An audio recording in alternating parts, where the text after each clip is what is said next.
For tonight's video, ayan guys, bumili po ako ng 3 pirasong buko. Magagawa si mami ng creamy buko salad.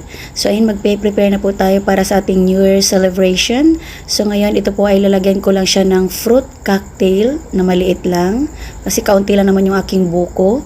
And then syempre, pasasarapin na lang natin siya. So ayan, lalagyan din natin siya ng nata de coco. Hinugasan ko muna siya after ko siyang dinrain. Para hindi po talaga as in magkulay yung kanyang kulay sa buko. So ayan, hinugasan ko. And then syempre may puti din para medyo may kulay, di ba? So hinugasan ko rin siya. Ayan. And then nilagay ko dito. Ayan, so marami na tayong sahog. Dapat meron pa tong kulay green, so hindi na pa ako nakabili at kulang sa budget. Syempre, wag natin pilitin kung kulang. So ayan, ito na nga ang ating all-purpose cream. Ito talagang nagpapasarap. So lagyan po natin siya ng 1 piraso lang. Dahil konti lang yung buko natin, so bawi na lang tayo sa mga sahog. So ito na nga, ilalagay natin ng cream insada.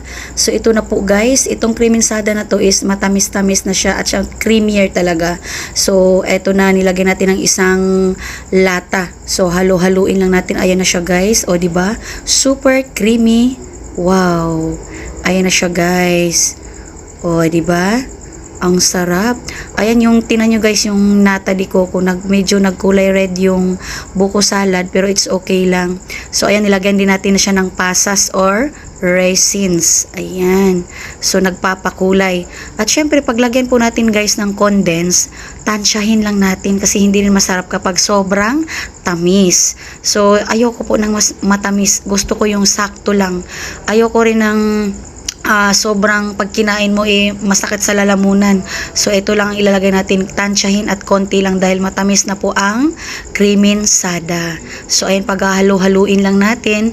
So lalagyan din po natin ito ng napakaraming cheese. Aba syempre, ito po ay mas lalong sasarap ang ating buko salad. Ayan, paboritong paborito po ng aking mga anak.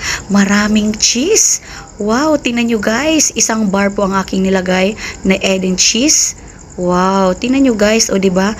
Konti lang yung ating buko, pero grabe yung ating sahog. Ayan o.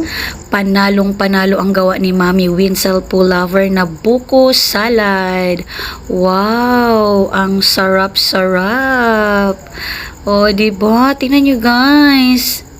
Sobrang yummy. At napaka-perfect pang himagas. Maduduling ka sa sarap. So ayan, tapos na po natin siyang gawin. Ayan, tingnan nyo ang kanyang result. Super creamy. Ang sarap-sarap guys. Itsura pa lang. So syempre, after natin ito, ilalagay po natin ito sa baunan. Ita-transfer po natin. So ayan, at ating palalamigin. So ganito lang kasimple gumawa si Mami ng creamy buko salad.